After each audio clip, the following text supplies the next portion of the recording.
चलिए बस अब हम हिंदी पुस्तक एनसीईआरटी हिंदी पुस्तक बसंत का चैप्टर 3 देखते हैं। ये चैप्टर 3 है और चैप्टर 3 में एक चिड़िया के अंडों के बारे में बात की गई है। जो आप अंडे देख रहे हैं, अंडों के बारे में बात की गई है। ये दो छोटे बच्चे हैं, इनके छत की कार्निस पर अंडे दे देते हैं, तो उनके बारे में बात की गई है। इसका नाम श्यामा है और इसका नाम केशव है। तो एक घर में दो छोटे छोटे बच्चे हैं और ये जो अंडे हम देख रहे हैं, इन अंडों को ये टच कर देते हैं तो चिड़िया गिरा देती है। इसी स्टोरी को लेकर के आज ये इसमें कहानी छिपी है, इसी को आज हम देखेंगे। चलिए अब हम इसका सारांश देख लेते हैं, इस चैप्टर का सारांश देख लेते हैं, समरी देख लेते हैं। क्या है कि केशव के घर में कार्निस के ऊपर एक चिड़िया ने अंडे दिए थे। वह और उसकी बहन श्यामा बड़े ध्यान से उसे देखा करते थे। उनके मन में अंडों को लेकर कई सवाल थे, जैसे अंडे कितने बड़े हैं, उससे बच्चे कैसे निकलेंगे, वे क्या खाएंगे आदि। उनके सवालों का जवाब देने वाला कोई नहीं होता था और इसलिए वे आपस में सवाल जवाब करके दिल को तसल्ली दे दिया करते थे। 3-4 दिन बाद बच्चों को अनुमान लगाते हैं कि बच्चे अंडे से बाहर निकल गए होंगे। अब वे बच्चे उनके खाने का इंतजाम करने लगते हैं कि चिड़िया के बच्चों को धूप से बचाने के लिए क्या किया जाए। फिर तय किया जाता है कि कार्निस के ऊपर कपड़े की एक छत बना दी जाए। मुश्किल थी कपड़े की छत बने कैसे, तो केशव ने हल निकाला कि कूड़ा फेंकने वाली जो टोकरी को एक साइड से अगर हम टिका देते हैं तो घोंसले में धूप नहीं आएगी और ये हम करेंगे वक्त जब हम माँ सो चुकी होगी। तो केशव और श्यामा किवाड़ खोलकर बाहर आ जाते हैं। दोपहर का समय होता है।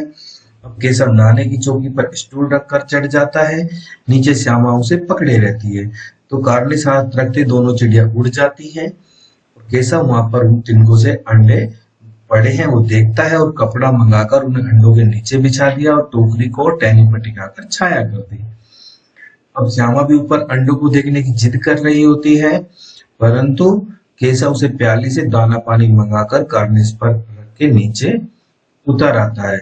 तो केशव जब श्यामा ऊपर चढ़ने की जिद करती है कि मेरे को भी अंडे देखने हैं, मुझे भी अंडे देखने हैं, तो उसको केशव डांट कर चुप कर देता है। कहता है कि आप गिर पड़ोगी, अम्मा जी मुझे मारेंगी, चटनी बना देंगी।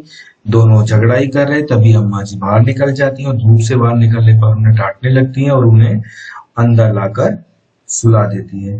अब केशव ने किवाड़ केशव ने खोला था। वे क्या कर रहे थे, भीतर जाके सो जाते हैं। 4 बजे जब देखती हैं श्यामा की, तो तीनों अंडे जमीन पर गिर पड़े थे और वे टूट गए थे। तो ये केशव को जाकर बताती है। केशव भी देखकर मायूस हो गया। माँ ने जब टूटे अंडे देखे तो गुस्से में कहा, तुम लोगों ने अंडों को छुआ होगा। श्यामा ने सारी कहानी बता दी। अम्मा ने केशव से कहा कि छूने से चिड़िया के अंडे गंदे हो जाते हैं, चिड़िया फिर उन्हें नहीं सेती। अर्थात इसका मतलब ये होता है कि इंसान का जो बॉडी का जो टेम्परेचर है वो अंडे के टेम्परेचर से बहुत ज्यादा होता है और एक ह्यूमन बॉडी का जो टेम्परेचर जैसे ही अंडों को टच करता है तो उसका टेम्परेचर वहां पर कम ज्यादा होने के कारण उनको करंट टाइप लगता है, वे अंदर मर जाते हैं इस गर्मी से। फिर चिड़िया उनको गिरा देती है तो छूने से चिड़िया के अंडे गंदे हो जाते हैं, चिड़िया फिर उन्हें नहीं सेती, इसलिए उसने अंडे गिरा दिए होंगे। केशव दुखी हो जाता है। उसने कई दिनों तक अपनी गलती पर अफसोस करता रहा, परंतु चिड़िया फिर वहां उसे दिखाई नहीं दी। तो ये इसका चैप्टर था। अब इसके हम क्वेश्चन आंसर देखेंगे, तो क्वेश्चन आंसर को भी हम देख लेते हैं। चलिए अब आप चैप्टर पढ़ ही लिए हैं तो आपको क्वेश्चन भी देख लेते हैं हम। सबसे पहला क्वेश्चन है, अंडों के बारे में केशव और श्यामा के मन में किस तरह के सवाल उठते थे? वे आपस में सवाल जवाब करके अपने दिल को तसल्ली क्यों दे दिया करते थे? ये पहले जो एनसीईआरटी से पहले जो क्वेश्चंस थे जो 2020 से, उसमें 2 क्वेश्चन थे। ये इन दोनों को इस बार एक ही मिलाया गया है, तो 2 क्वेश्चनों को एक ही किया गया और इस बार एक किया गया, तो इनको देख लेते हैं हम। अंडों के बारे में केशव और श्यामा किस तरह के सवाल उठते थे? पहला तो क्वेश्चन ये है। अब बाल मन, बच्चों का जो मन होता है वो जिज्ञासाओं से भरा हुआ होता है और उन्होंने पहले कभी अंडे नहीं देखे थे, तो उनके घर वालों ने भी उन अंडों के बारे में कोई जानकारी नहीं दी थी उन्हें अंडों के बारे में। अब छोटे छोटे बच्चे होते हैं, उनके बारे में उनको इस चीज की जानकारी देना जरूरी होता है, पर उनको पता नहीं था कि अंडों का आकार कितना बड़ा होता है, अंडे किस रंग के होते हैं, उनमें बच्चे कैसे पैदा होते हैं, वे क्या खाते हैं, उनका घोंसला कैसा होता है। बच्चों के मन में इस तरह के स्वाभाविक क्वेश्चंस उठे ही करते हैं सवाल। अब वे आपस में सवाल जवाब करके अपने दिल को तसल्ली क्यों दे दिया करते थे? क्योंकि उनके घर वालों को भी उनको पता नहीं होता था कि अंडों के बारे में उनको कोई जानकारी नहीं दी थी उन्होंने, तो इसीलिए वे अपने मन में सवाल जवाब खुद ही दे लिया करते थे और बालमन जिज्ञासाओं से भरा हुआ होता है। तो इस तरह से उन्हें अंडे पहला क्वेश्चंस नहीं देखे थे। तो ये पहला इसका क्वेश्चंस हो गया और ये विद एक्सप्लेन हो गया।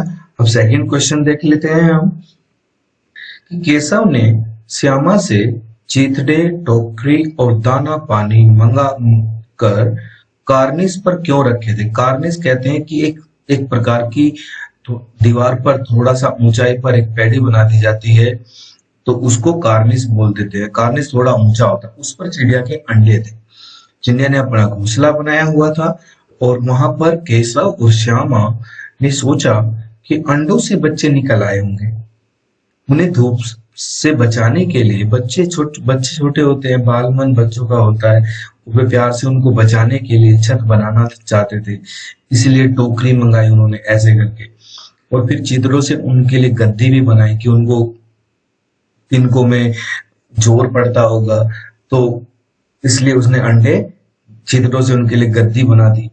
दाना पानी मंगाकर वे कहाँ जाएंगे, इसलिए उनकी भूख का इंतजाम, भूख मिटाने का प्रबंध किया गया। प्याली में खाने के लिए दाना और पानी रख दिया। तो इसलिए केशव ने श्यामा से चितरे, टोकरी, दाना पानी मंगाकर कार्निस पर रखे थे। तो ये सेकंड क्वेश्चन हो गया क्लास 6 का, बसंत का। अब हम नेक्स्ट देख लेते हैं। ये लास्ट क्वेश्चन है कि केशव और श्यामा ने चिड़िया के अंडों की रक्षा की या नादानी की? तो हम पहले देख लेते हैं कि बसंत जो हमारी एनसीईआरटी पुस्तक है उसके चैप्टर 3 में क्लास 6 का ये चैप्टर 3 का लास्ट क्वेश्चन है। केशव और श्यामा ने अपनी ओर से उन अंडों की रक्षा करनी चाहिए, पर उनको ये नादानी सिद्ध हुई। उनकी नादानी सिद्ध किस लिए? क्योंकि उन्होंने रक्षा करने के चक्कर में, रक्षा करने के कारण उन्होंने उनकी नादानी इसलिए सिद्ध क्योंकि चिड़िया अपने अंडों की रक्षा स्वयं कर सकती थी, परंतु उनको जानकारी नहीं थी। बच्चों ने अंडों की रक्षा करने के प्रयास में उनको छूकर गंदा कर दिया था। उन्हें नहीं मालूम था कि यदि वे अंडों को छू लेंगे तो चिड़िया उन्हें छोड़ ही देगी। वास्तव में वे तो उन अंडों की रक्षा करने चाहते थे, ये बात सच है, लेकिन नादानी में रक्षा में हत्या हो गई, तो उनकी ये नादानी ही कही जाएगी। परंतु उनको जानकारी नहीं थी कि अंडों को छूना, अंडों का जो शरीर का अंडों का जो टेम्परेचर है वो मानव के टेम्परेचर से बहुत कम होता है, और मानव का जो टेम्परेचर उनको छूते ही उसमें वो जब हम गर्म चीज को छूते तो हमें करंट लगता है, उसी करंट से, उसी गर्मी से अंडों में बच्चे मर जाते हैं, और चिड़िया इसीलिए उनको घोंसलों से गिरा देती है। इसलिए छूने से, जैसे उसको छूकर गंदा कर दिया, यानी हम जैसे टच करते हैं हमारे शरीर की जो गर्मी है, जो ताप है, वो अंडों को लगेगी, तो अंडों के अंदर बच्चे मर जाएंगे, क्योंकि वो अंडा एक प्रकार का इतना अंडों में उसका जो टेम्परेचर है होता है बहुत कम होता है, और हमारा शरीर का, मानव का जो शरीर का जो टेम्परेचर है वो ज्यादा होता है। इसीलिए बच्चों को पता नहीं था और इसलिए उनकी नादानी में रक्षा में हत्या हो गई। तो बच्चों ये सभी क्वेश्चंस अपनी नोटबुक में लिखें, पेपर में पूरा बहुत पूछे जाते हैं इस प्रकार के क्वेश्चंस। और नेक्स्ट टाइम हमारी वीडियो, नेक्स्ट चैप्टर के लिए हमारी नेक्स्ट वीडियो आप देख सकते हैं, और एक्सप्लेन कर वीडियो है, आप उनसे सीख सकते हैं। Thank you very much. जय हिंद, वंदे मातरम।